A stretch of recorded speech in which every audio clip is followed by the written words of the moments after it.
desisyon mo na tanggapin itong Barangay 5 Panalo na isa ring sitcom, hudyat na ba ito ng paghihiwalay nyo muna ni Kim sa inyong mga proyekto? Yes po, isa po ito sa ano namin, sa plano namin ni Kim. At saka plano rin po ng Viva is to parang kami ay magkaroon ng kanya-kanyang proyekto. Pero meron kaming issue-shoot actually. Alam ko. Ayun, bukas na pelikula na may kasama kami. Mukhang pupunta na kayo ng Korea di ba? Oo. Mamayang madaling araw na eh. Sarang Hamida na. Sarang Hamida. Anyo sa'yo, di ba? Mapagtanggap siya dyan sa pelikulang yan eh. Mapagtanggap. Okay, dito muna tayo sa Barangay 5 Panalo. Magsa-start na kayo sa Monday, ano? Sa Monday po, yes. 5:30 p.m. Daily show to. Oo. Wow! Alam mo, ang gwapong-gwapo ng karir mo, Je. Ay, salamat sa Diyos. Oo, totoo yan, ano? Alam mo, may puhunan ka naman kasi aktor na entablado, magaling na aktor, komedyante, at saka siguro, no, yung ganda ng imahe mo. Ay, salamat. Yan eh, rumorolyo yan eh. Yung, sino ilalagay natin dito? Si Gerald. Kasi yung bata, hindi tayo binibigyan ng problema, magaling pa. Diba? Diba, Romel? Oo, parang kape. 3-in-1, nasa kanya lang lahat. Ayan na.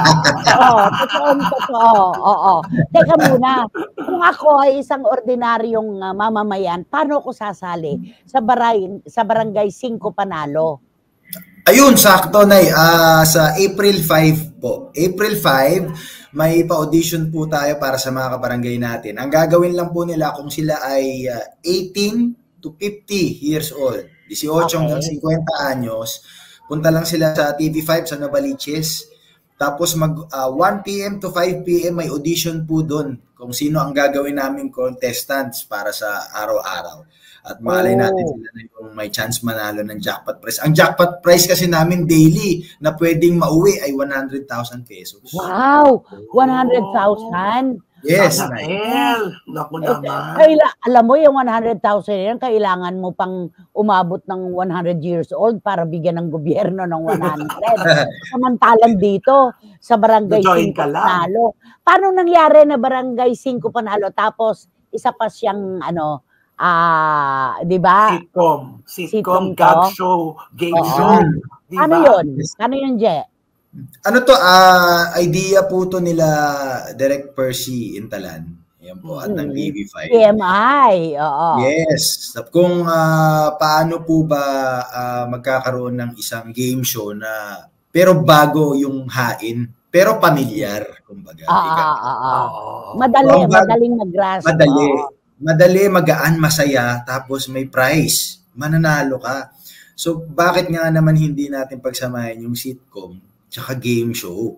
Kung saan, yun kasi yung patok sa masa eh. Yung game show, kung saan bibigyan mo ng pag-asa yung masa na mangarap ng manalo. At yung sitcom, kung saan buburahin mo yung problema ng masa sa isang araw. Tama yan. Ayan. So, ano to? Barangay talaga ang sentro dito, no? Barangay.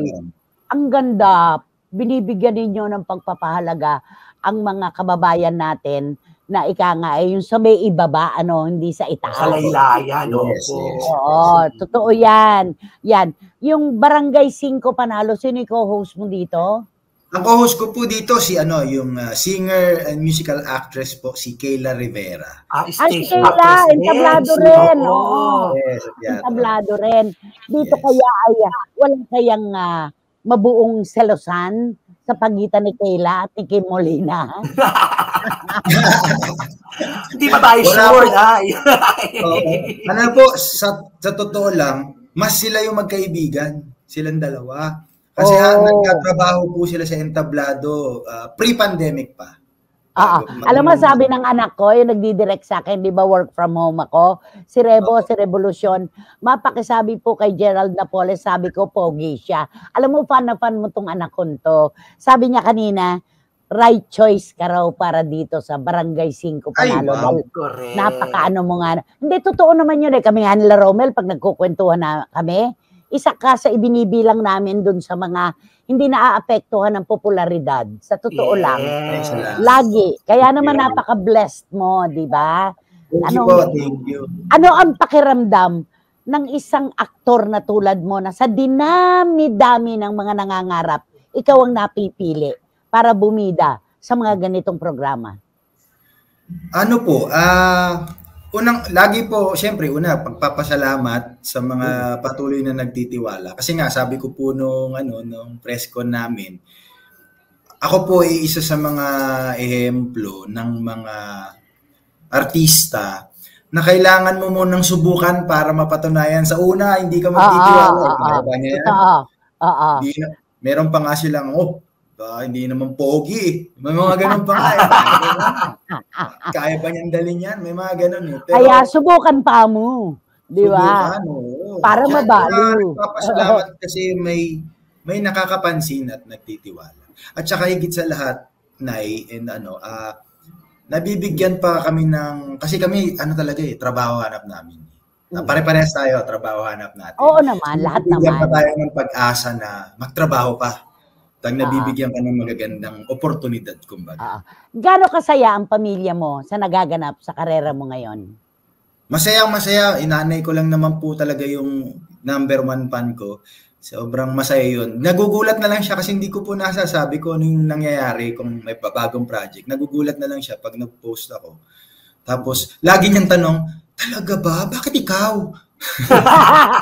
Mismong si nanay, hindi naniniwala, no? Oo, yun yung kasi talaga parang siguro sa isip-isip po ng nanay ko is parang, ang una talagang may isip natin yung kung sino yung mga kinalakhan natin na big stars, kumbaga. Kaya meron din siya na, binibiro niya ako na, bakit ikaw? Pero sabi nga niya, kasi anak, siyempre napapatunayan mo kung ano yung kaya mo. At saka, meron ka napapatunayan Yun naman yun Hindi naman itsura lang ang mahalaga. Yung talento, di ba naman, Romel? Yes. At saka, Jet, di ba, lahat ng ginagawa mo, laging pagsubok sa ito, paghamon sa kakayahan mo, kaya lagi mong ginagalingan. Kasi laging may doubt sa'yo, di ba? Kaya pag binigay sa ito, wait kayo, panoorin nyo ako kung paano gawin ito. Di ba? Mas maganda para sa'yo kasi meron ka ng, meron ka na kagad ninanais na sandali. Gagawin ko talaga lahat. May gasolina na. At saka alam mo, anak, ang pag-aartista ay parang pagnenegosyo rin. Kailangan may puhunan ka para ka suportahan. Ikaw may puhunan ka Sa entablado pa lang kayo ni Kim Molina, talagang nakilala na kayo. Tapos, yung mga pelikula yung pinagtambala na, ang lakas Romel ang lakas-lakas ng mga pelikula nila. Tapos sila ang pinag-uusapan, yung streaming nyo. Grabe. Di ba? Yun. Gaano kasaya ang buhay nyo ni Kim Molina? Gaano kaganda ang relasyon? Nasa stage kami ngayon ng pagtupad ng mga pangarap. Po kasi, siyempre, nasa kami ngayon nagsisimula kami ng mga maliliit na negosyo. Kasi hanggat may oportunidad kasi kailangan pasukin Di ba? Lalo na matanda, siyempre. Yun, meron kaming sinimulan na maliit na food business sa Makati. Yung recipe ano to? I-plug mo na, i-promote na. Thank you po. Meron kaming sa Paseo de Rojas, sa Food Hub, sa Lepanto Building. Yung nanay ko po kasi magaling magluto ng embutido. Tapos sabi ko, bakit di natin negosyoin? So gumawa ako ng embutido pero balls. May spicy, may original, merong may itlog, may cheese. Tapos binalutan ko ng crispy, parang tempura style. So malutong siya, tapos rice bowl siya. So embutibles ang tawag. Embutibles, di ba naman? Bukod dyan, ano pa? Yun po, marami pa. Si Kim naman yung passion business niya, yung pet clothing. Tapos si Kim may i-release po ngayon na hindi pa pwedeng isabihin pero abisuhan namin kayo na Anytime. Alam mo, meron ditong mensahe mula kay Wating-Wating, CFMer, SNNer ng London. Nanay, I believe that every person is born with talent. itong si Gorgeous Gerald. Pinakyaw na niya lahat. Wala nang itinira na dahil ano to? Di ko makakalimutan yung movie nila ni Kim, Ang Babaeng Walang Pakiramdam. Tatambling ka sa katatawa. Congratulations and God bless you. At ako all caps all capital letters yung Gorgeous Gerald. Yes. Mula kay Wating-Wating, paki-shoutout mga anak. Wating-Wating, maraming salamat. Ikaw lang nag-capital ng Gorgeous para sa akin. Dati caps and lower lang no. Ito talaga. Dati tagong-tago Oo, totoo. Jay, ito na pagkakataon. Abay, imbitahan na natin ang ating mga kabarangay sa Barangay 5 Panalo. Yes, mga kabarangay natin, mga kapatid, ang Barangay 5 Panalo, ang pinakabagong offer ng TV5 sa inyo. Game show na, sitcom pa. So, basta masaya. Ano pa nga ba? Barangay pa.